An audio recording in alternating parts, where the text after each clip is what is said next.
据说只要站在两个炸弹的正中间，爆炸时就不会受到伤害，因为两边的冲击波会在中间相互抵消。可这样的做法真的能让我们死里逃生吗？为了找到这个问题的答案，刘彦祖来到了水面爆破试验场，并决定在这里进行冲击波抵消实验。因为水面爆炸能更加清楚地观察冲击波的运动，于是亚当向湖面同时丢下2颗石头进行了演示。这时两边的水波会在中间位置相撞，如果流言成立，这里受到的压力将会明显低于其他位置。接下来吉米将从小卖部搞来的2.5公斤 TNT 绑在一起，亚当则用木板为炸药制作了一个漂浮平台，并且在上面每隔30公分打一个小洞。而这样做的目的是能将压力传感器安装在水面，以避免被爆炸损坏。同时他们计划先进行一次单个爆炸的对比测试，等传感器记录不同距离下的冲击波压力值之后，他们才同时引爆2侧的炸药，看冲击波交叉位置的压力值到底是叠加还是抵消或者没有变化。之后他们将漂浮平台放置在湖面中央，然后专家把2.5公斤炸药固定在平台1米高的位置。等一切准备就绪之后，他们开始了对照测试。随着一声剧烈爆炸，冲击波以肉眼可见的速度向周围扩散。不过好在所有传感器都幸存了下来，并且通过电脑的计算，他们得到中间4号传感器受到的压力大小为50磅每平方英寸。接下来他们在平台2侧对称位置安装了等量炸药，而为确保2侧的炸药同时被引爆，他们使用相同长度的导爆索进行连接。可这次爆炸后传感器读数究竟会怎么变化呢？然而当亚当按下引爆按钮后，炸药并没有任何反应，火光通过导爆索达到水面就消失了，这就意味着引爆线路可能进水了。于是他们重新更换了导爆索，然后开始了第2次引爆。强烈的爆炸下的2人虎躯一震，2倍爆炸的威力明显要比之前大了很多。而通过高速相机可以看到，这次完美实现了同步爆炸，并且形成的2个冲击波气泡在中间相交。可相交位置的压力真的会被抵消掉吗？之后他们通过查看数据时发现，冲击波交叉位置的压力值竟然达到了50磅每平方英寸，刚好为单个爆炸的2倍。显然2个相同爆炸的冲击波压力会在相交处叠加，如果要是哪个大聪明站在中间的话，一定会死得更惨。据说如果有手榴弹在你身边爆炸时，只要卧倒在地上就能逃过一劫。因为手榴弹爆炸的碎片都是向上并且向外发射，所以贴近地面就会形成一个安全区。事实真的是这样的吗？为此刘彦祖来到了爆破试验场，在这里他们将用手榴弹进行爆破实验。而在测试弹片伤害之前，他们首先需要测试手榴弹的冲击波范围，因为在致命范围内，即使没有受到弹片伤害也必死无疑。这种压力传感器能承受517千帕的压力，当冲击波的压力大于这个数值时，膜片就会破裂，也就意味着人会当场开洗。凯利将10个传感器按照每 0.3 米分布在爆炸中心周围，为确保实验的安全，本次实验将采用远程控制的方式引爆手榴弹。所有准备做好之后，专家将手榴弹放在爆破中心，然后托瑞在安全屋按下了起爆按钮。In 3, 2, 1, fire！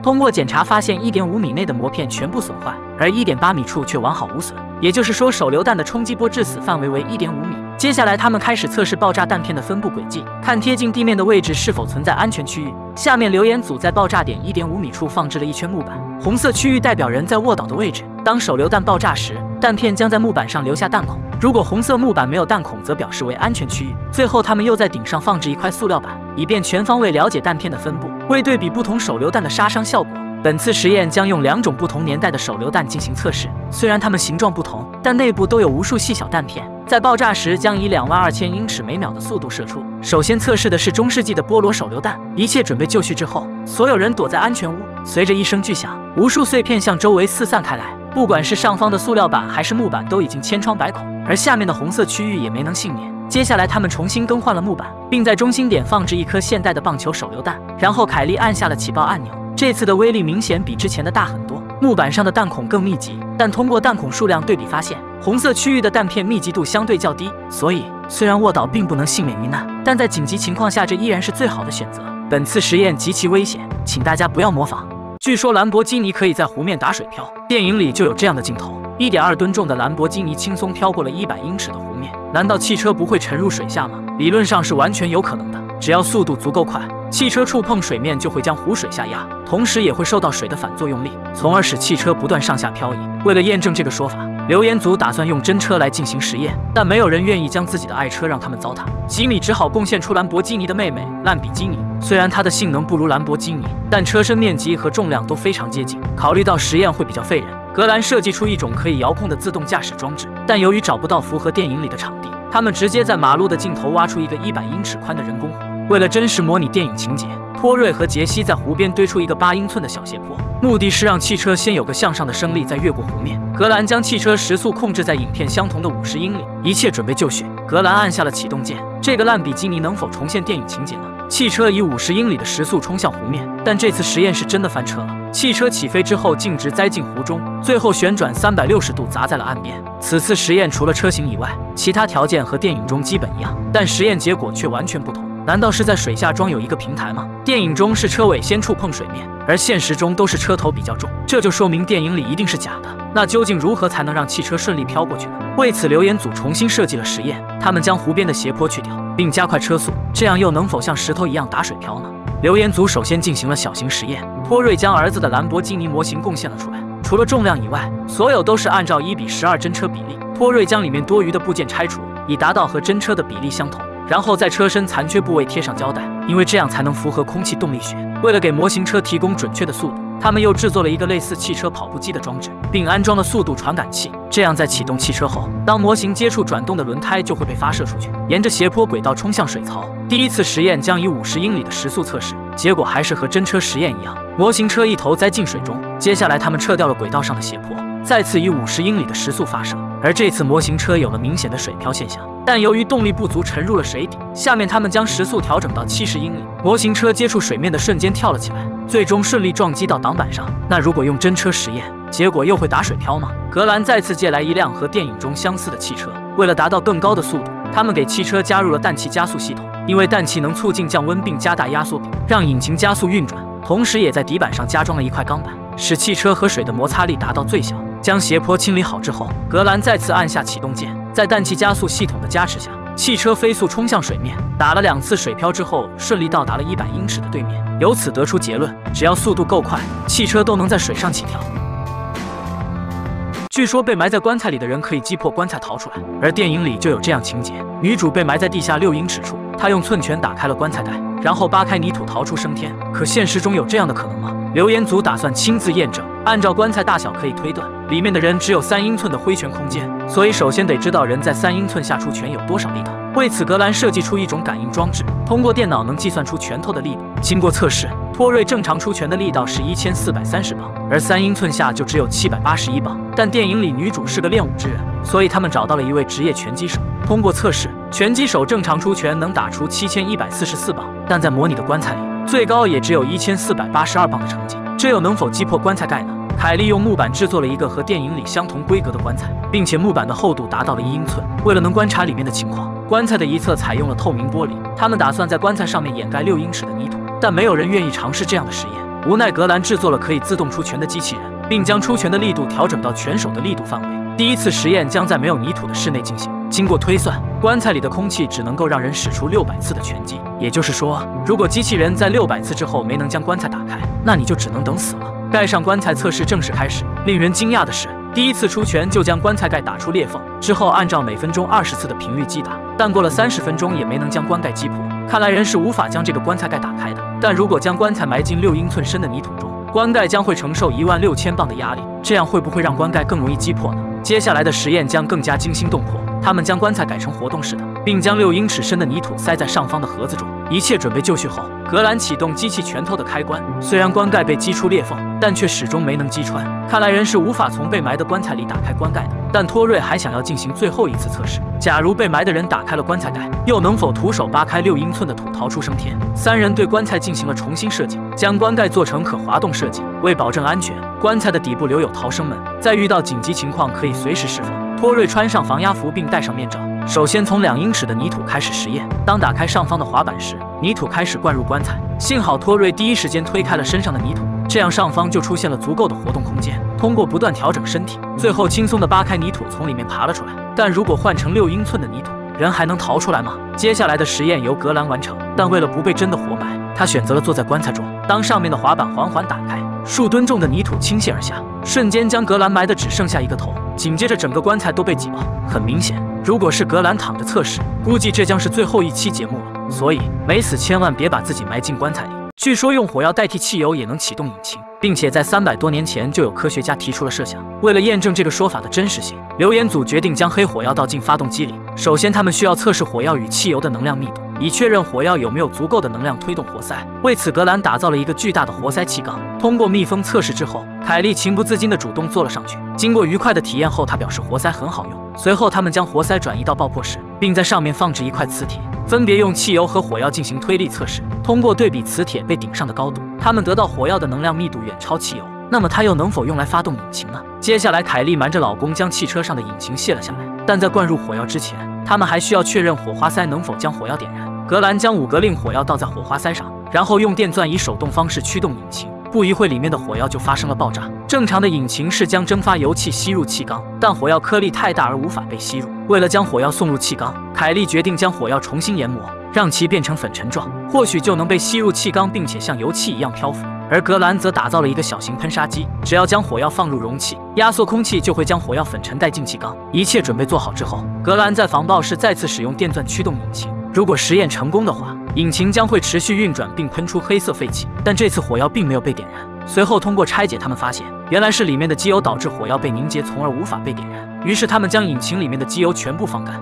而为了提高点火的成功率，托瑞还将火花塞换成了电热丝，通上电池后就形成了一个恒定的火源。重新组装好后，他们再次启动了引擎，这次又能否点燃火药让引擎运转呢？然而无论如何驱动，火药也没能被点燃。最后他们直接将火药倒进气缸，虽然被顺利点燃并推动了活塞，但却无法持续运转，所以火药是不可能代替汽油来驱动引擎的。据说国外有个姓王的被人堵在了酒店的20楼，但他利用酒店的物品在3小时内制作了一个降落伞，并且在警察破门的瞬间逃出升天。难道自制的降落伞真的能用来逃生吗？为了验证这个说法，留言组找来了酒店客房内的物品，并决定在3个小时内自制逃生降落伞。计时开始后，3人分别根据自己对降落伞的理解准备材料。托瑞选择的是遮光帘，因为这种材料的塑料涂层不仅具有很高的强度，而且还可以提供很强的风阻。而凯莉使用了质地最轻的玉帘，她将裁剪好的面料缝合起来，做出了降落伞的主体。格兰则将连杆搭建起一个方形框架，并套上一整块被套。经过3个小时的紧张忙碌，3人都顺利完成了制作，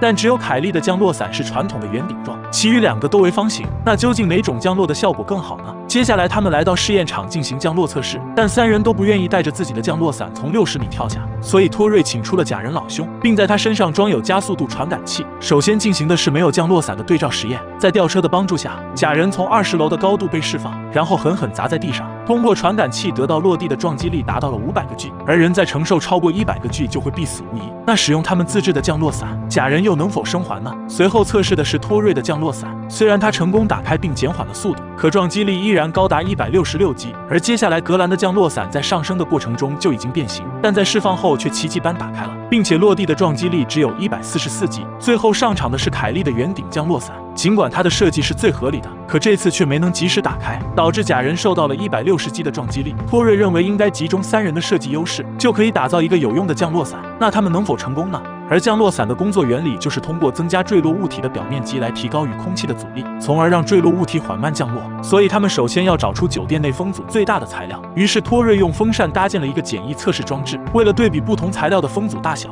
格兰找来一个真正的降落伞，并将用作对照实验组。凯莉将材料裁剪成相同大小的圆形，然后做成降落伞的形状，在风扇上模拟降落的过程，通过测力计就能得到风阻的大小。而经过对比测试，风阻最大的材料是遮光帘，但由于自身重量太大，他们最终决定用玉帘作为实验材料。格兰通过高中物理公式计算得出，至少要制作出直径5.3米的降落伞，并将采用圆顶式设计方案。接下来他们将玉帘裁剪成需要的形状大小，然后用胶带拼接起来。为了保证降落伞的可靠性，他们用连杆进行了加固，将伞绳全部系好之后，一个超级降落伞就完成了。那么它真的能带着假人从高空安全着地吗？下面他们将假人绑在降落伞上，并用吊车将他们上升至30层楼的高度。可当假人被释放后，降落伞并没有打开，直到落地前2秒才撑了起来，最终使假人轻轻地落在地上。而通过传感器的记录，假人落地时的撞击力仅只有4个 G， 这就意味着跳伞的人毫发无伤。虽然自制的降落伞确实能起到逃生的作用，但我还是奉劝大家千万不要学老王。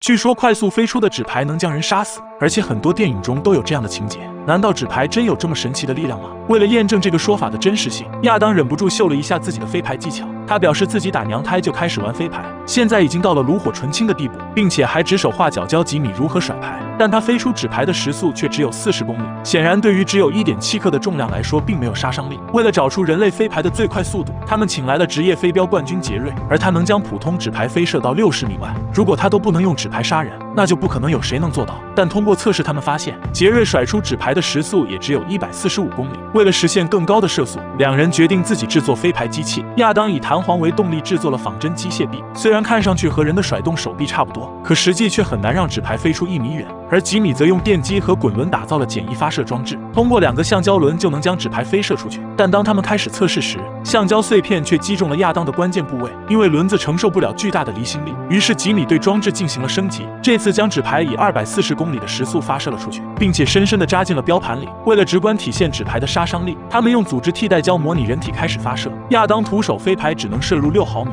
而机器直接扎进了13毫米的深度。之后亚当用弓箭进行了对比，这次射入的深度达到了50厘米。显然纸牌的杀伤力并不足以致人死亡。于是，在亚当的唆使下，吉米很不情愿地展开了真人测试。随着2张纸牌连续攻击，吉米的身体随之一颤，看似并没有多大伤害。可当他们仔细查看吉米的一整块腹肌时，却发现切开了一道口子。尽管纸牌不会致人死亡，但依然具有很大的危险性，所以大家千万不要轻易尝试。据说从11米高跳入1.4米深的泳池中一定会被摔死，但如果先丢一个床垫做缓冲，那我们就能放心往下跳了。难道床垫真的能缓冲落水的冲击力吗？为了验证这个说法，亚当和吉米找到一家1.4米水深的泳池，并决定在这里进行高空跳水实验。但2人都表示自己不想当志愿者。于是亚当请出了假人老兄，为了测试落水时受到的冲击力大小，他们在假人心脏位置安装了加速度传感器。实验时将用机器把假人吊至11米的高空，并且以屁股着地的方式释放。当亚当松开悬挂的插销，假人在池面激起巨大水花，然后撞击在泳池的底部。而通过传感器的测量，假人在水面和池底分别承受了50和29个 G 的加速度。显然，这样的撞击力基本上可以开洗了。那如果在水面放置一个床垫，是否就能达到缓冲的效果呢？吉米将弹簧床垫调整好位置后，亚当再次释放了假人。虽然这次并没有激起很大的水花，但却听到了强烈的撞击声。而感应器测得假人着地瞬间的加速度达到了86个 G， 这相当于一场严重的车祸。很明显，床垫不但起不到任何缓冲作用，甚至还会导致更严重的伤害。但亚当认为用这样的假人实验并不严谨，如果真人从这个高度跳下，究竟会摔断几根骨头呢？下面亚当找来一个超级仿真假人，它有着和人体相同的肌肉组织和骨头结构，而吉米则在假人表面附上一层保鲜膜，以此来模拟人体皮肤，然后在医生的配合下给假人照了 X 光，通过对比试验前后骨头断裂的情况来判断受伤程度。之后他们将假人上升至11米高并进行了释放。随着水花的飞溅，假人狠狠地砸在了水面上，而通过 X 光检查，他们发现假人的脊椎和其他骨骼都不同程度受到损伤，这就意味着他已经半身不遂。随后他们又将床垫放在了水面上，再次从相同的高度释放了第2个仿真假人。这次受伤情况又会怎么样呢？可最终他们发现假人全身上下都出现了粉碎性骨折，显然用这种方法逃生的话会死得更惨。但现实中确实有位壮汉从高空跳进潜水中并奇迹生还。为了研究他没被摔死的秘诀，2人直接找到了壮汉，并让他训练吉米从11米高度往下跳。而训练前他首先进行了试跳，但他正常的入水深度达到了4米，显然这不可能在潜水中存活下来。那么究竟如何才能在1.4米的泳池中不被摔死呢？壮汉表示跳水时身体要保持垂直，而当接触水面时伸出双脚，并保持紧绷的状态，这样身体就会被缠起来，从而降低入水的深度。在壮汉的训练下，吉米的起跳高度越来越高，那他又能否将入水深度降低至1.4米以内呢？然而训练几天后，吉米就开始以劳累过度为借口将实验机会让给了壮汉。当壮汉从11米高纵身一跃后，他的入水深度只超过了安全线几厘米，显然这样最多只是轻微的疼痛，但普通人并不具备这样的技能，所以大家千万不要在家尝试。据说如果电梯突然高处坠落，只要在着地前跳起来就能逃过一劫，这样的方法真的有用吗？为此，留言组租到了一家8层楼高的商务酒店，他们将在老板不知情的情况下利用电梯进行坠落测试，以此来验证留言中的方法是否可行。但打开门才发现电机里的铜丝被人当废品卖了，导致无法将电梯上升至楼顶。于是吉米将之前打造的电动装置搬了过来，将装置和电机转轴连接之后开始启动，1500磅的车厢就被成功拉到了92英尺的楼顶。亚当用安全绳将车厢固定，为保证电梯能顺利坠落，他们必须要破坏电梯上的安全系统。首先就是拆除这2个铁球，因为电梯在急速坠落的时候，铁球会向外张开，从而启动刹车。除此之外，还要解除连接车厢的平衡锤，因为它和电梯半载时的重量一样，能使电梯系统保持平衡，从而不会坠落井底。接下来，亚当在钢缆上安装了快速释放装置，实验时只要拔掉上面的插销，电梯就能以自由落体坠落。而由于没人愿意尝试充当志愿者，本次实验将用假人来模拟测试。为了让假人能像真人一样起跳，他们对几米的跳跃进行了分析，得到最高起跳速度为每秒8英尺。然后用汽车弹簧打造了一个起跳装置，经过多次调试，只要将装置上的插销拔开，上面的假人就能以12.5英尺每秒的速度起跳。随后，假人被礼貌地请上了电梯，并安装在起跳装置上，他将跟随电梯从顶楼垂直坠落。亚当在电梯井的顶端与起跳装置之间绑上绳索，当电梯坠落至离地面6英尺时，绳索就会拔下起跳装置的插销，从而让假人在落地前一瞬间起跳。一切准备就绪之后，亚当拉下了释放装置上的插销，只见电梯瞬间从92英尺的顶楼砸向井底，掀起的气爆足以让人窒息，而假人也在落地前成功起跳。如此大的撞击力下，假人又能否奇迹生还呢？当亚当打算抱起假人的时候，发现他已经碎成了零件。随后通过计算得出，电梯撞击地面的时速为53英里。虽然假人以2英里的时速起跳，但还是会以致命的51英里的时速撞击地面。显然，人的起跳速度并不能缓冲落地时的冲击力，所以当遇到电梯坠落时，并不能用这种方法保命。而电梯专家给出的建议是：I believe if I had presence of mind, I would probably try to lay myself down on the floor, assuming that I could get there, just to minimize the injury to my body. 据说，如果往油桶内倒入15升甲醇，点燃后就能像火箭一样发射出去，并且网上也有类似的视频。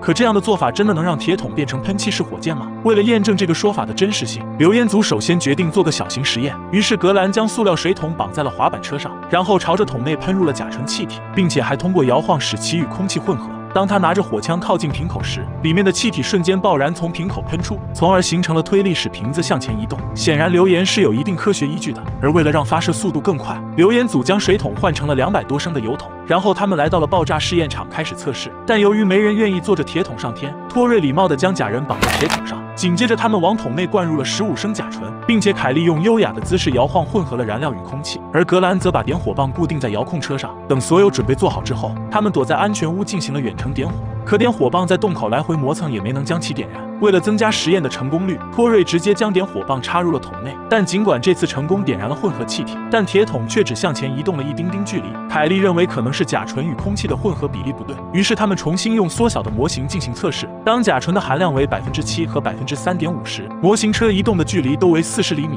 而当含量减少至1%时，小车的移动距离却达到了60厘米。为了增加甲醇的燃烧效率，托瑞改变了燃料的供给方式，他将甲醇直接装入自动喷枪中，这样喷出的混合气体更容易被点燃。同时，格兰用锥形喷嘴代替了原来的瓶口，这样便能加速气体的喷出，从而能产生更多推力。而通过测试改进后的小车前进距离达到了4.5米。那如果重复循环这个过程，是不是就能像火箭一样不断向前行驶了呢？接下来，他们再次改进了火箭车的制作方案。下面他们决定打造一个脉冲式喷气火箭车，当桶内的甲醇气体被点燃时，就会向后喷出，从而形成向前的推力。同时，喷枪会在氧气罐的压力下以脉冲的方式喷出混合气体，这样就能循环点火，产生持续的推力。而凯莉为了减少火箭车与地面的摩擦力，她将邻居家的自行车轮胎焊接在了车架上。等他们将油桶安装好之后，一个造型奇特的火箭车就完成了。之后，他们转移到海军基地开始实验，然后往铁桶内加入了15升甲醇。当托瑞在防爆门后按下点火按钮时，火箭车虽然不断向前行驶，但移动的速度却让人大跌眼镜。格兰认为是喷嘴的尺寸太大，导致气流速度冲击力不够，从而浪费了大部分能量。于是他们重新制作了小尺寸的喷嘴。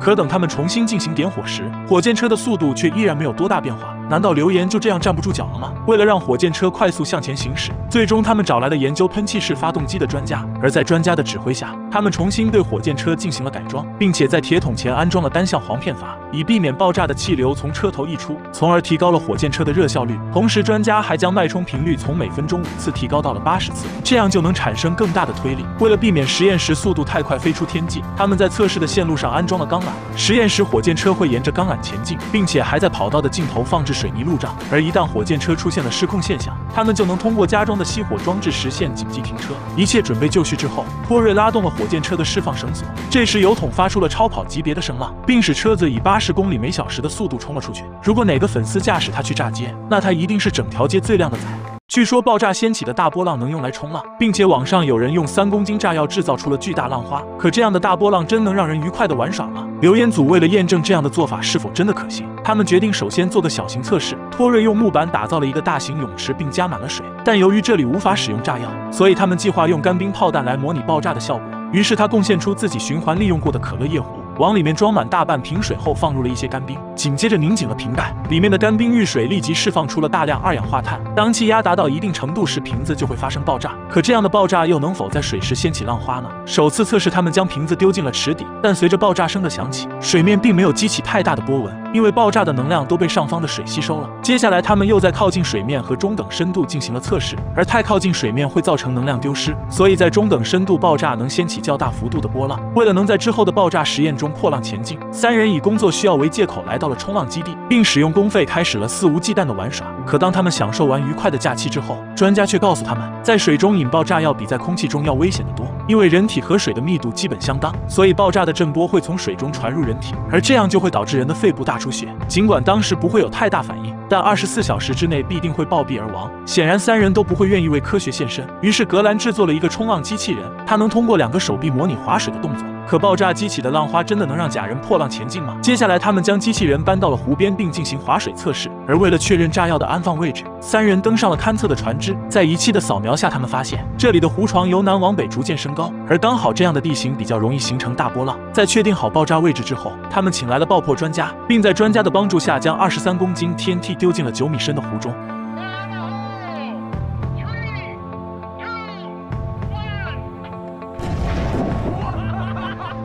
虽然爆炸引起了地面的剧烈震动，可达到岸边的水波却只有几厘米高。于是第2次测试，他们将炸药放置在4米深的位置。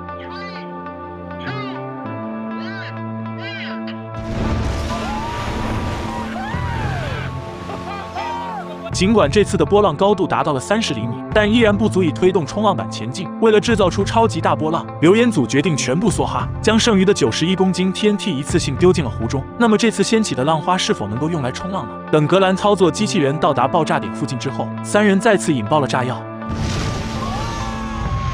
这次爆炸成功激起了巨大的浪花，但等机器人追上去的时候，浪头已经从滑板下面涌了过去，并且浪花的能量在扩散的过程中不断衰减，所以用爆炸掀起的浪花来冲浪，这根本就是扯淡。况且人在这种情况下必定凶多吉少，本次实验非常危险，请大家千万不要尝试。据说如果汽车挂在悬崖上摇摇欲坠时，一只小鸟的重量就能导致失衡坠崖。为了验证这个说法的真实性，下面留言组向好朋友借来了加长版豪车，并决定在朋友不知情的情况下进行坠崖测试。这次他们计划用灰颈鹿堡压在汽车的引擎盖上，而它是世界上已知能飞行的最大鸟类。但为了假装保护濒危物种，托瑞用沙袋制作了一个大鸟模型，并且体重与灰颈鹿堡相当。同时格兰也打造了一个火鸡吊架，它可以准确控制40只火鸡依次落在引擎盖上，这样就能在大鸟重量不够的情况下增加压力。之后他们来到了悬崖边上，而悬崖的高度达到了100多米，但由于找不到合适的志愿者，他们只能将假人老兄塞进了豪车里，然后利用跷跷板的原理找出了汽车的平衡点。一切准备就绪之后，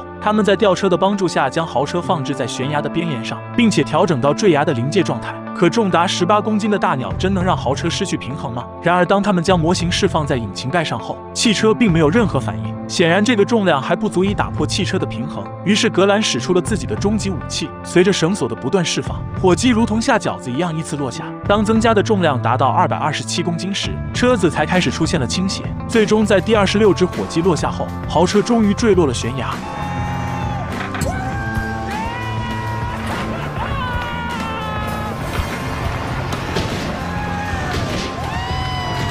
而此时加在车头的总重量达到了318公斤，所以仅凭一只鸟的重量是无法让汽车失衡坠崖的，除非天上掉下个林妹妹。本次实验经费有点大，建议大家用朋友的豪车进行尝试。据说轮胎爆炸的威力能让人身首异处，并且网上经常可以看到类似的视频。可爆胎真的能炸断人的脑袋吗？留言组为了验证这个说法的真实性，他们首先弄来了一辆货柜卡车，并让卡车的轮子压在小车的驱动轮上，这样只要启动小车就能让卡车模拟行驶状态。然后亚当用砂轮机打磨掉轮胎表面的橡胶，而吉米则准备对车胎进行加热，因为这样能让轮胎快速达到爆炸临界点。但由于没有粉丝愿意体验爆胎的威力，他们只能将假人摆放在轮胎旁边。紧接着吉米启动了驱动小车，但半个小时过去了，尽管轮胎的温度已经达到93度，但丝毫没有爆炸的迹象。之后亚当连接了高压气泵，可不久后轮胎只是发生了漏气，显然车胎并没有这么容易爆炸。于是吉米启动小车，让漏气的轮胎高速旋转，看能否产生碎片，让假人身首异处。这次虽然很快有橡胶碎片飞射出来，却没有一块击中假人。那如果直接发射轮胎碎片击中人体后，又会不会造成致命伤害呢？下面留言组改变了实验方案，他们用车轮制作了一个发射装置，当轮胎碎片送进两轮中间时，高速转动的车轮就能将它甩飞出去。接下来他们将假人固定在装置前方，然后亚当启动汽车加速到64公里每小时，同时吉米将碎片送进了车轮。这时碎片不仅击穿了中间的车窗玻璃，而且还将假人直接撞飞。之后通过检查时发现，假人的颈椎已经断裂，如果要是打在了哪个粉丝身上，估计会青一块紫一块。据说在尿急的时候扭动身体可以让自己坚持更久，并且我们在憋不住的时候都会情不自禁地动起来。为了研究这样的方法是否真的可行，留言组决定献出自己的膀胱。首先他们需要进行一个对照测试，3人在完全放干的情况下喝下2升水，同时3个时钟分别记录他们憋尿的时间，然后各自回到正常的工作状态，并且中途不会采取任何憋尿措施，直到他们实在把持不住才能放纵自己。通过坚持的时间长短，就能判断他们在正常情况下的膀胱性能。而在1个小时57分后，托瑞第一个缴械投降，但他那断断续续带有节奏的声音让格兰忍无可忍。等托瑞一打开门，就直接冲了进去。可让人惊叹的是，直到40分钟后，凯莉才解放了自己。当他端着满满一碗新鲜扎啤出来的时候，2个男人对他投来了羡慕的目光。Oh my God! Look at the amount of pee you got there. That is a lot. 最终他们通过统计得到，凯莉比2个男生多坚持了40分钟，同时尿量也多了30%。那如果让身体扭动起来，憋尿的时间会不会更加持久呢？于是第2天他们再次进行了实验，同样是在膀胱排空的情况下同时喝下2升水，而不同的是，这次他们将会按照各自习惯的动作来抵抗尿意，从而让自己更加持久。刚开始3人还比较轻松，但当尿意上头后，他们开始做出各种奇怪的动作。格兰咬紧牙关，弯下腰控制自己的膀胱，而托瑞则用舞姿来转移注意力。只有凯莉似乎找到了控制的节奏。终于在1个半小时后，托瑞再次首当其冲跑进了厕所，并且比第1天提前了半个小时。而20分钟后，格兰也没能把持住，比对照实验提前6分钟结束了实验。而凯莉依然优雅地扭动身姿，最终以延长了7分钟的成绩夺得了冠军。但实验的数据却出现了矛盾，扭动身体确实能让女生憋得更久，但同时也让托瑞和格兰的情况更加糟糕。为了得出确定性的结果，3人决定进行第3轮实验，而这次他们将使用精神与肉体放松的方法，尽可能的让膀胱的胀痛感从意识中排除，从而让自己坚持更久。当时间来到2小时05分，托瑞再次不争气地钻进了厕所。虽然相比前2次表现稍有提高，但依然改变不了他身体太虚的事实。40分钟后，凯莉以稳定的成绩结束了实验。而令人刮目相看的是，小日子过得不错的格兰这次表现非常威猛，相比对照实验足足延长了47分钟，所以对他来说放松是最好的应急措施。而凯莉的膀胱则天赋异禀，2种方法都能延长憋尿时间。至于托瑞，3次实验他都是第1个缴械投降，估计已经无可救药了。据说用火药代替汽油也能启动引擎，并且在300多年前就有科学家提出了设想。为了验证这个说法的真实性，留言组决定将黑火药倒进发动机里。首先，他们需要测试火药与汽油的能量密度，以确认火药有没有足够的能量推动活塞。为此，格兰打造了一个巨大的活塞气缸。通过密封测试之后，凯莉情不自禁地主动坐了上去。经过愉快的体验后，他表示活塞很好用。随后，他们将活塞转移到爆破室，并在上面放置一块磁铁，分别用汽油和火药进行推力测试。通过对比磁铁被顶上的高度，他们得到火药的能量密度远超汽油。那么它又能否用来发动引擎呢？接下来，凯莉瞒着老公将汽车上的引擎卸了下来，但在灌入火药之前，他们还需要确认火花塞能否将火药点燃。格兰将5格令火药倒在火花塞上，然后用电钻以手动方式驱动引擎。不一会，里面的火药就发生了爆炸。正常的引擎是将蒸发油气吸入气缸，但火药颗粒太大而无法被吸入。为了将火药送入气缸，凯莉决定将火药重新研磨，让其变成粉尘状，或许就能被吸入气缸，并且像油气一样漂浮。而格兰则打造了一个小型喷砂机，只要将火药放入容器，压缩空气就会将火药粉尘带进气缸。一切准备做好之后，格兰在防爆室再次使用电钻驱动引擎。如果实验成功的话，引擎将会持续运转并喷出黑色废气，但这次火药并没有被点燃。随后通过拆解，他们发现原来是里面的机油导致火药被凝结，从而无法被点燃。于是他们将引擎里面的机油全部放干。而为了提高点火的成功率，托瑞还将火花塞换成了电热丝，通上电池后就形成了一个恒定的火源。重新组装好后，他们再次启动了引擎，这次又能否点燃火药让引擎运转呢？然而无论如何驱动，火药也没能被点燃。最后他们直接将火药倒进气缸，虽然被顺利点燃并推动了活塞，但却无法持续运转，所以火药是不可能代替汽油来驱动引擎的。据说穿牛仔裤泡澡就相当于自杀，并且曾经有个靓女为了凸显自己的身材，她躺在浴缸里泡了6个小时，由于缩水的牛仔裤阻断了血液循环，最终女人惨死在浴缸中。可牛仔裤真有这么危险吗？留言组为了找到牛仔裤致死的真正原因，于是凯莉首先找到了泌尿科的医生，而医生却表示这种说法并不是空穴来风，因为人的大腿存在2种血液循环，红色表示高压动脉将血液输送到腿部，而蓝色则代表低压静脉，它主要负责将血液运回心脏，一旦它们发生挤压便会生成血块，并且血块回流至肺部就会造成肺栓塞，从而使人窒息死亡。为了重现被牛仔裤勒死的场景，留言组决定让格兰为科学献声，但他希望用假腿先做个模拟测试，于是托瑞在他的美臀上附满了石膏，等12个小时硬化之后，他们开始制作仿真假腿。而为了直观展现牛仔裤阻断血流的情况，托瑞在模具中放入了手术软管，并且软管与人腿静脉的位置相同。等他们往里面灌入组织替代胶后，这样一对 Q 弹细嫩的美腿就做好了。紧接着托瑞为他穿上了紧身牛仔裤，然后放入浴缸并连接好输送血液的管子，而管子上安装有控制血流速度的阀门。接下来他们往容器中倒入红色液体，同时格兰测试了血流速度为每分钟475毫升，这刚好与人腿静脉流速相同。一旦在实验中检测到流速低于这个数值，则说明牛仔裤可以阻断血液的循环。之后他们在浴缸内加满了热水，可浸泡6个小时后的牛仔裤真能致人死亡吗？经过漫长等待之后，他们发现尽管牛仔裤相比之前缩水了3%，可假腿中的血流速度丝毫没有减缓，似乎留言中的说法有点站不住脚了。但格兰却认为可能模拟实验存在某些问题，所以他决定亲自进行尝试。于是在凯莉的陪同下，他们来到了服装店，然后挑选了小姐姐们常穿的牛仔裤，并且裤子的尺寸偏小很多，也许这样就能达到最佳致死效果。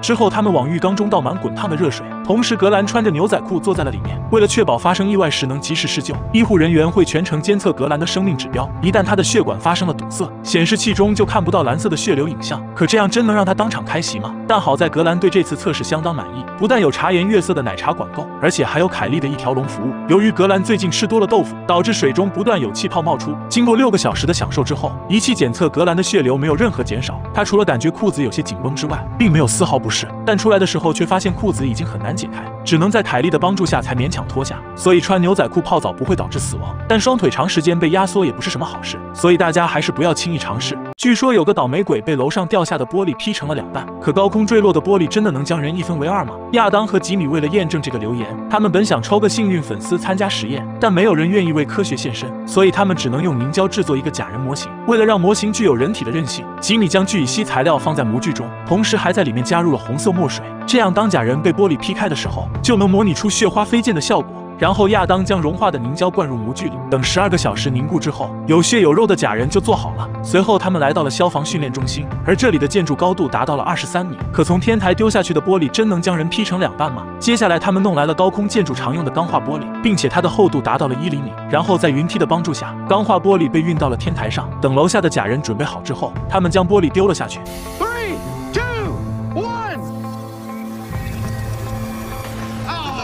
可就在击中假人的前1秒，玻璃突然出现了翻转，导致假人幸运逃过一劫。为了让玻璃精准命中假人，他们在楼顶安装了固定支架，并在地面与支架之间连接了2条钢缆，这样玻璃就能沿着钢缆的轨迹砸中假人。当玻璃重新就位之后，吉米按下了释放按钮，这时玻璃笔直砸在了假人的头部。虽然体内的墨水喷溅了出来，可并没有将假人劈成2半，但如果现实中落在人的头上，肯定会有一点疼。亚当认为是玻璃的边缘不够锋利，于是他们换成了普通的平板玻璃，并且用锤子将下角修剪成锋利的毛边，也许这样就能成功把假人劈开了。之后他们再次从楼顶释放了玻璃，这次玻璃顺着钢缆急速坠落，直接将假人劈成了2半。而在慢镜头可以清晰的看见，玻璃精准落在假人的肩部，然后锋利的边缘快速劈了下去。可见高空抛物是非常危险的行为，大家千万不要模仿。